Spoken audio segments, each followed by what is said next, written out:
এটা রাতের বেলায় এই ট্রেনটা স্টেশনে ঢুকতে ছিল, তখন এই দুর্ঘটনা সংঘটিত হয়।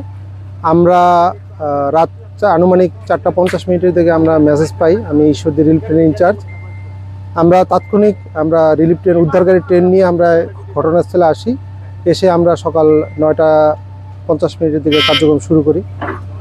তো আমরা ইতিমধ্যে 2টা বিটিও অনরেল করেছি, আরও 2টা এখনও বাকি আছে। এটা লাইনের মেরামত কাজ হলেই আমরা এটা আশা করি খুব দ্রুতই সম্পাদন করতে পারবো।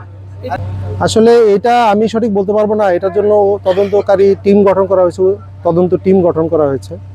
তারাই এটা তদন্ত করেই বলতে পারবে যে এটা আসলে কেন এই একই স্থানে বারবার দুর্ঘটনা সংঘটিত হয়। আমরা উদ্ধার কাজে আসছি, উদ্ধার সংক্রান্ত কাজটাই শুধু আমার দেখাশোনার করার দায়িত্ব আছে। অবশ্যই এটা ট্রেন, যখনই একটা ট্রেন স্বাভাবিক চলাচল বিঘ্নিত হয় তখনই এটা যাত্রী দুর্ভোগ এবং আমাদের রেলওয়ের জন্য সেটা সমস্যা। যেমন এটা একটা গুডস ট্রেন, এটা যে এখানে পড়ে আছে, এটা রেলকেও এটা ড্যামারেজ দিতে হবে। এটা সবার জন্যই, এটা রেলে যারা কর্মকর্তা কর্মচারী আছে তাদের জন্য এবং যাত্রী সাধারণের জন্য এটা অবশ্যই দুর্ভোগের বিষয়। এইটার বিষয়ে আসলে আমি বলতে পারবো না। আমি মেকানিক্যাল ডিপার্টমেন্টের লোক, এটা ইঞ্জিনিয়ারিং ডিপার্টমেন্ট। তারা অবশ্যই কাঠের গুণগত মান যাচাই করেই তারা এটা রেল লাইনে স্থাপন করে।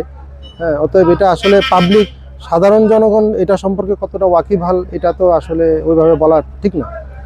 এটা সংশ্লিষ্ট ডিপার্টমেন্টই বলতে পারবে যে এটা ভালো না মন্দ।